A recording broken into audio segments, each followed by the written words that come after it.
Erev Tov, everyone.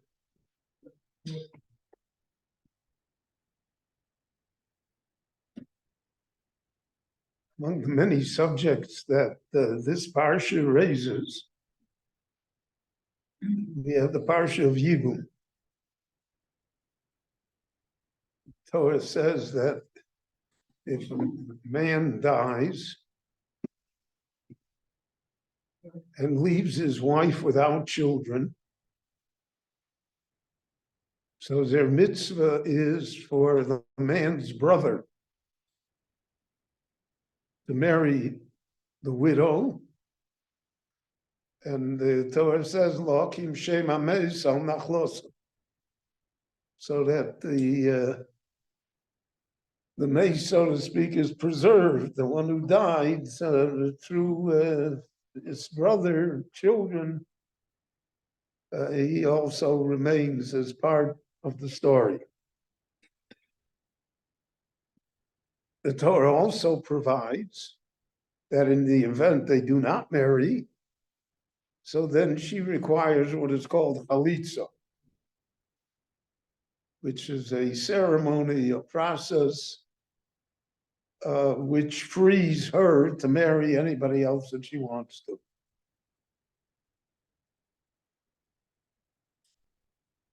Now, in our time, really from the time of the Gemara onwards, in most communities, there were communities in the Jewish world that until recently still had the mitzvah of Yibum, where the widow was actually married to the brother. And those were in communities that naturally, in most instances, did not accept the Chayim Drabina Gershom, were not following the ban on polygamy. But in most of the world, and today in all the world, the ban on polygamy is enforced. So that naturally, in many, many cases, obviates any possibility of Yibum. But even so, the Gemara in Yevamos quotes Abba Shaul as saying that one should never do Yibum, we should only do Chalitza, even in their time. And he says the reason is that Yibum, there's an Isur Eishes Och. The Torah answered the wife of your brother. She is forbidden to you. Here, Yibum somehow removes or overrides that Isur. So even though she is an Eishes Och, she's the wife of your brother, nevertheless, not only are you allowed to marry her, it's a mitzvah to marry. So Abba Shaul said, we don't do Yibum even in the time of the Talmud, because who can say that this man had kavanah for a mitzvah? It's too delicate a subject. There are too many forces, psychological and physical, involved. So if he doesn't have a kavanah for the mitzvah, then it's a violation of Eishes Och. So therefore, we don't do Yibum, we only do Chalitza. And for Chalitza, there's a special shoe that Bezdin has. It's a whole process. The Rabbanut does it here daily. So the Gemara says that there are three mitzvahs that the Sultan and the Umas Olam, the Sultan and the nations of the world complain to the Jewish people about. They say, how can you be so foolish as to do these three mitzvahs? The mitzvahs are Yibum, and the mitzvah of Shatnez, and the mitzvah of Poraduma. By all three mitzvahs, the Gemara says, the Sultan and Umas Olam are Makatre. So everyone asks the question, those are the only mitzvahs that bother them? That you don't understand? What's special about these three mitzvahs? So the pshat is, it becomes almost obvious, that these are mitzvahs that are different. They are self-contradictory mitzvahs. Until the man died, this woman was an erva. This woman was someone whom he could not marry. She was a forbidden woman to him. Now that the brother died and there are no children, so then it's a mitzvah. If there would be children, she remains an erva. He can't marry his sister-in-law if she had children. So that's a contradiction. On one hand, you say she is an erva, and on the other hand, you're saying you should marry her. And the same thing is true with shatnez. You're not allowed to have wool and linen together. The Kohanim wore shatnez every day in the Beis Hamikdash. The big kahuna, the belt, the avneit, was tcheles v'sheish, was wool and linen. So if wool and linen are bad, then why should the Kohanim wear it? And if they're not bad, then what's the issue to you? And Por Aduma is also a self-contradictory situation because it's Matame Tahorim. It makes people that were pure now to be impure while being Matayr Tmein, while taking people who were impure and making them pure. So what is it? Does it purify or not? Excuse me. So therefore, these three mitzvahs are different than any others.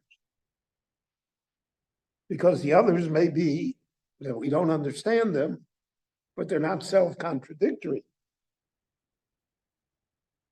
And here, built within these three mitzvahs, is the contradiction itself. And therefore, these are the mitzvahs that the Sultan and the Umas Olam are makatreg upon. So I don't want to leave you on a morose note. Someone told me a story today. You know, when you're a child, you want somebody to tell you a story. When you get to my age, you also want somebody to tell you a story. So there's a book written about Rav Shach, quoting lectures and shiurim that Rav Shach gave. In one of the lectures, he told a story. And the story is as follows. Reb Chaim Ezer Grudzinski, who was the great Rav of Vilna and carried the Jewish people on his back the first part of the 20th century. had a respiratory disease. And the doctor in Vilna said that the cure was that he should go to Carlsbad, and there the air would be good, the bath would be good for him, etc. He should go there. And so Chaim Ezer traveled from Vilna to Carlsbad. And it was in the month of Elul. It came close to Rosh Hashanah, so Reb Chaim Ezer wants to come back to Vilna naturally. The doctor in Carlsbad said that, Rabbi, I do not advise you to go back. You're getting better here. You go back, you'll have a relapse.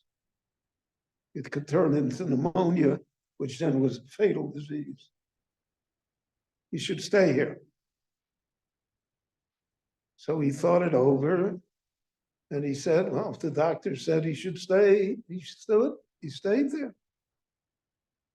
So he stayed Rosh Hashanah in Carlsbad. So he was a minyan, 15 people, 20-minute davening. The shofar blowing was probably good, better, but it was not Vilna. Yasser made tshuva, so he wants to pack his bags, and he wants to go back to Vilna. The doctor tells him, Rabbi, don't you dare. You go back to Vilna, you'll have a relapse. Don't go. Stay here. Again, he has to listen to the doctor. So he spends Yom Kippur in Carlsbad with the same 10 guys. Yom Kippur is over. Now he's going to go back for Sukkot. He goes to the doctor, so the doctor says, all right, tomorrow you can go back. I'll discharge you tomorrow. Still gives him 2 days to get to Vilna, to be in Vilna for Sukkot. That day, a rich man comes, a Jew, comes to Carlsbad. He's coming on vacation. And apparently he was a very well-known, wealthy man who had no connection to rabbis or to, he's okay. So Rabbi Chaim Ezer met him. Chaim Ezer is a friendly man. How are you? How are you? He tells him, I'm so-and-so, and I'm from this country, and I'm a very wealthy man. He said, by the way, I have to travel to Vilna. So Reb Chaim Ezer says, oh, it's interesting. I'm going to Vilna too. Why do you have to go to Vilna? So he said, my brother died, and he left a widow. And they have children. And all my life, I supported my brother and his wife and the children. And now he died, and she's alone. I'm supporting them anyway. I'm not married. I don't have children. Most logical thing is that I should take her as my wife and help finish raising the children. So he said, but in my town, there's no rabbi, there's nobody. But somebody told me that when I go to Europe, I have to see Reb Chaim Ezer Grodzinski. And I can't do anything without the approval of Reb Chaim Ezer Grodzinski. So I have to look them up. I have to go to Vilna to see Reb Chaim Ezer Grodzinski. So Reb Chaim Ezer says, I'm Reb Chaim Ezer. You don't have to go to Vilna. I'm here to talk to you. And he explains the whole situation to him. And Reb Chaim Ezer explains to him that he cannot marry this woman. He should continue to support her. He should help raise the children, but he can't marry her because she's an Eishes Aug. And an Eishes Aug that has children is an erva.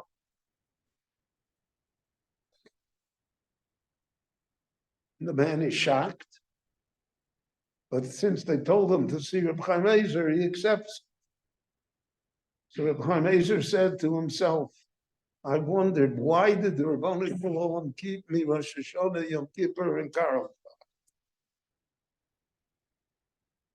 He kept me because this guy was coming and he had to see me, and I had to tell him that he can't get married, and I saved him from the Easter of Eishes Aug. Said it was a successful trip. Chananya ben Akash Omer Rotza Godesh Baruch Hu Zakas Yisrael. Afir Bolahem Torah Mitzvot Shenemar. I don't know if the page Saman Sitko Yagin Torah.